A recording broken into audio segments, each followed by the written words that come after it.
Welcome back to TribPreps. I'm Eric Auer. It's interesting saying that out loud. Alongside it's the first time I've heard you say that. Todd Sommerfeldt and James Krause here to break down state quarterfinal action in Wisconsin. And we still had one Minnesota team alive, and a very interesting finish to that game. We'll run down the scores, hit up our games. You guys know the drill. I was at Onalaska Rice Lake. Hilltoppers getting a 48-22 win there. West Salem 21-14 over Green Bay Notre Dame. Todd was at Aquinas Colby, where the Blue Goals pick up a 28-14 win. And that score is the same in Cashton, where the Eagles beat Blackhawk Warren. Bangor over Pepin Alva, continuing their run of beating higher seeded teams, 40-21. I don't know, that's because we can't really call them upsets, can we? No, they're just higher seeded teams. Yeah. And Caledonia falling to Chatfield 10-8. On a last second, well, not a last second, on a field goal. Yes. After they were leading 8-7. After they were leading 8-7, which against the top-ranked team in the state. Yes. Tough loss for the Warriors, but where should we start? Let's start with Onalaska, because to me, the margin of victory there is what stands out. Yeah, that's a good Rice Lake team that they pounded today. Yeah, and most of the damage came in the second half. I mean, it was 20-14 at halftime, so they outscored them 28-8 in the second half. The defense was just incredible in the second half. They held them to, let's see if I can get it here. Here we go, 86 yards in the second half, and 59 of those came on 2 pass plays. Okay. So wipe out that, and you're dealing with, quick math says 27 yards for the rest of the half. So pretty good. And it was the defense that really kind of swung the momentum too. Because they're up 6, going into half, and they get the ball coming out. So you're like, okay, add some points on here, because they were feeling pretty confident even at halftime. And but they get a first down and then sputter, and then they go 3-0 on their next drive. Brady Kuhn with a really long punt where the Rice Lake guy just kind of fell because it was just so wet out there on the field trying to field the punt, and it bounced all the way down to the 3. But still, really good punt from Brady Kuhn. And a couple plays later, they're running their option stuff, Rice Lake is, and quarterback goes to pitch it, just mishandles the ball, and Onalaska recovers, and 2 plays later, trick play, touchdown. Nicky Odom, touchdown pass. Ben Stir. So just like that, it's, the momentum's in their favor. They forced 2 more 3-and-outs on the next 2 possessions that the Rice Lake had, and then Evan Anderson, how long was that touchdown pass? 61 yards on a slant, where he just beat his guy inside and then slipped 1 tackle, and he was just gone. They're getting him more and more involved. Yeah, and Yashinsky said too, it's just part of it's right. Like a lot of these guys, like your Nicky Odom types, even your Adam Skifton types, right? Even if they're in their junior year, they've been in the program since they were freshmen. And you got a kid that's a transfer, even if they're a great athlete, sometimes it just doesn't always click. And right. So being able to get into the season has helped him a lot. Yeah. He also had a pick tonight where he just stepped right in front of the route. But so 12 wins for the first time ever. 12 wins for the first time ever. Semifinals for the first time ever. Semifinals for the first time And playing West Salem. And they're playing West Salem. Which is what everybody's rooting for. Yeah. For these last few weeks. We get that game next Friday night. Yeah. One of them will be at Camp Randall Stadium. Yeah. And Andrew was at that game, and it sounded like a really hard defensive battle.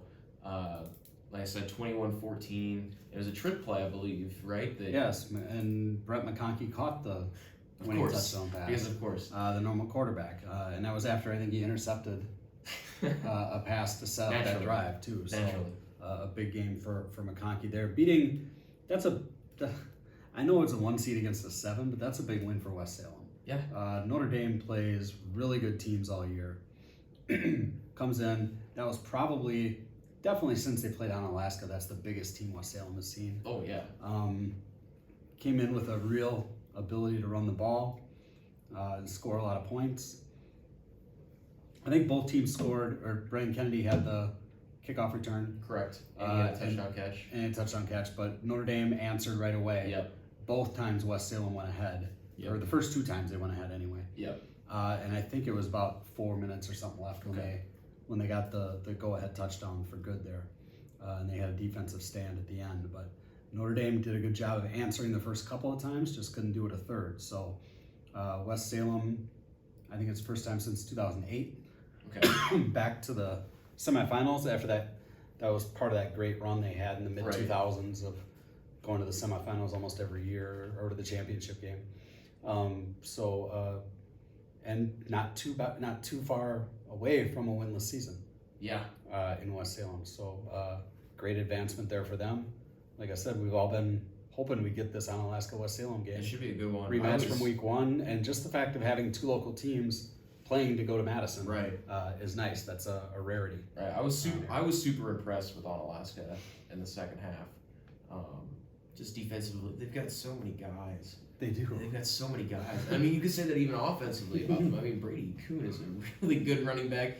Nicky Odom had an 80-some yard touchdown catch in the first quarter that was just like a tunnel pass, and then he made one guy miss, and then he just fast and he's gone. They have lots of speed.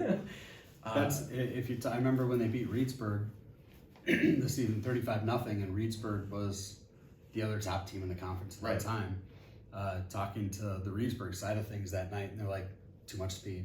Yeah, that's all it was. Yeah. So they've just got guys all over the place, so it'll be a fun one. Yeah, and lots of people there wherever it is. Yeah. I mean, it's got to be Logan. Yeah, it's got to be around here, right? Yeah. So it'll be around here. So and there's gonna be a lot of people there. Speaking of teams that were winless a few years ago, and have been playing well as of late. Aquinas. Or Cashin. You could be leading. I was wondering who you were going into there. You're going to lead in either one of us. I'll go after being at the Aquinas game tonight. 28-14 win, as we said, over Colby. Matchup between state champions from last year. Colby won Division 6, moved up to D5 this year. Great cheese, by the way. Okay, yes. That's been your in the office joke. The big plays in this game. First of all, Calvin Hargrove, 2 touchdown runs, touchdown catch. Jackson Flotmeyer threw one, ran one. But 2 significant plays in this for different reasons. Colby fumbled the ball twice in the third quarter. Aquinas recovered them both. First one, they drive down inside the 5-yard line on a 4th and goal. Colby forces an incomplete pass, so lost opportunity. Yep. Aquinas is leading 20-14 at that time. So trying to pad that lead a little bit. Yep. There was never, until the end, there wasn't much separation between these 2 teams. So it seemed like it would have been a big touchdown had they gotten it, but it was a big stand for Colby. Next time Colby has the ball, I think it was I thought it was a quicker play than that. They had a 33-yard pass play to go into Aquinas territory. And then the next play was a fumble. Anthony Miller for Aquinas recovers that. And the Blue Golds then go on what turns into a touchdown drive. But they get, again, inside the 5-yard line. Yep. Comes down to 4th and goal from the 3. They call a timeout. Figure out what they're going to do. Go out on the field. Flotmeyer decides to do something different. The back and forth sounds so interesting. Sees something that he wants to do, said his gut told him to do something else. Sends 3 receivers out to the left, makes sure Calvin Hargrove is one of them. Takes the snap, runs to his left, kind of lunges toward the goal line, makes kind of a dive, gets hit, kind of spins a little bit and falls into the end zone. For a really big touchdown. There was 8 minutes left in the game. Right. Getting that 2 touchdown edge there. And then Hargrove ran in the conversion off of that one too, to make sure it was a 14-point lead on that one. But really big game for Hargrove tonight. I was telling you on the first possession that Colby had, first play was big hit by Hargrove. I think it was a 1-yard gain. Second one, another big hit by Hargrove for no gain. And then on 3rd down, they completed a pass. He made the tackle again for a 3-yard loss on that one. So he kind of all the time. Yes, he kind of set the tone. Shane Willenbring had 2 sacks on Colby's final possession. Okay. I think Aquinas had. I think they may have had a 3rd sack on that possession too. really brought the house because they knew Colby had to try to throw it. Yep. Made some big plays there at the end. I thought it was a good day for the Aquinas defense. Offense has had better days, but they ran for almost 200 yards, which is a good night. Flotmeyer passed for, I think, 164. Okay. About 50% completion Sure. for him. Had one play where he was running and fumbled the ball, but a teammate recovered it, so that kind of kept things going their way too in this one. But I just kind of thought it was an all-around good game played by Aquinas to beat a really good opponent in this one. Colby had one loss, and it was to a team that they shared the conference championship with this season.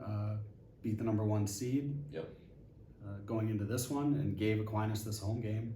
And Aquinas kind of took advantage. We had a little bit of like a light rain all night. Yeah. Nothing heavy or anything. I think you had it worse in Cashton tonight. But let's go to Cashton and figure out how they beat Blackhawk, which perennial power. Wait, yeah, and was averaging 342 rushing yards a game. And what they do in the second half? In the second half, they ran for -2 yards. They got one first down. In the first half, this felt sort of like the reverse. I've been to Cashton one other time this year, and it was the Bangor game. This felt like a reverse of the Bangor game, where the defense was, it was a stalemate sort of look like early. And then in the second half, they got the run game going to run out a lot of clock and things like that. Cashton got out to a early lead, 8-0, because Colin O'Neill had one of 3 touchdowns on a 46-yard run, finished with 199 yards. Fantastic offensively for them, but defensively, I mean, their coach. You said you were really impressed by it. I was really impressed with their defense, because now that you have Bangor, where they were able to hold up Tanner Jones and that sort of offense, and they didn't look great in the first half. They gave up 142 rushing yards. They gave up a touchdown late in the half that made it 1-score game at halftime. They came out in the second half and looked fantastic. And then they had the presence of mind to run out as much clock as they could from the get-go. They had, I want to say, nearly a 7-minute drive in the third quarter that ended at the Blackhawk Warren 6-yard line. And so Blackhawk Warren takes over. They go 3 and out. They punt. They set up a short field for Cashton. They score, and they make it a 2-score game. Blackhawk Warren goes. They get a first down, and then they punt with like 8:50 left in the quarter, and they don't get the ball back until there's 6 seconds left, and then just all they can do is kneel. Even though Cashton doesn't score on that drive, which was one of the things their coach talked to me about. What is they obviously the best way to finish that is scoring, but they got 8:44 off the clock and basically wrapped up the game. So really impressed by at their rushing defense in the 2 games that I've gotten to go see them this year. So that's something that to watch for as they sort of continue their run. And we said 342 rushing yards a game. Blackhawk had 3,000-yard rushers this year. And that includes their quarterback who passed that in this game. He had a 30-yard run early, and then I think in the second half, I know he got sacked at one point and lost 8. Okay. I don't know what other runs probably they had in there, but to be their 3,000-yard rusher, that's... So they have 3,000-yard rushers, and in the second half, they didn't get anything. So very impressive win there for Cashton. All these teams play again next Friday. Yep. Unless we have some changes due to venues or whatever. And are 1 win away from Camp Randall Stadium. Yeah. The Cooley region will definitely have 1 team there in Division 3. Yep. Whether it be Onalaska or West Salem. And we also have Prairie du Chien playing on Saturday. Yeah. So that's another one that could be playing next week. Yep. For us. As you said, we lost Caledonia tonight. Yep. Had Caledonia been able to beat Chatfield, that puts it in as an immediate threat, to get up to US Bank and play there, but it didn't go their way tonight. Played Chatfield twice, pretty close this year. It sounded like there was a 99-yard touchdown that Chatfield had. Went scoreless to halftime. Second half, Caledonia comes out. They get stuffed at the goal line on 4th and 1. Next play, Chatfield takes over literally on their own goal line, 99-yard rushing touchdown the other way. That's how they got on the board to open. And that was Sam Backer, so it's understandable to an extent. Yeah. Caledonia came right back. They got a touchdown and a 2-point conversion. Later drive, they punt and it's blocked, and that sets up short field. Chatfield takes the field goal, and they're able to hold on for that win. So they got the field goal off the block punt. Yeah. Oh, okay. That's tough. Those are 2 huge plays by Chatfield, which won state last year and is used to making those kinds of plays, and put them to good use tonight. So, I think that takes care of us for tonight. Yeah, good win from Bangor. Just read off some of these stats here real quick before we go. Tanner Jones, 20 carries for 154 and 2 touchdowns, and Clayton Liga, 143 and 3 touchdowns, and a receiving touchdown. So good night for them. They've got Regis next, which is gonna be a tough one. Right. We thought last week would be a tough one. We thought this week would be a tough one. And so who knows? And they shut down Potosi Cassville last week. Did a great job against Pep and Alma, which was like a team that was a scoring machine this year. They were in the first half. It was 27-0 at halftime of that one. So Bangor took control of this thing right away and never let it go. So who knows? Exactly. That's where we are with Bangor right now. Yeah, who knows? That'll do it for us tonight. As always, you can find all of our stuff at lacrossetribune.com, or you can go check out videos like these, highlight videos, on our YouTube channel. Just search Lacrosse Tribune, go to the one that has more subscribers. And you can get notifications too if you hit the nice little subscribe and bell button. But as always, you can find stuff like this at lacrossetribune.com, and hope to see you guys here again next week.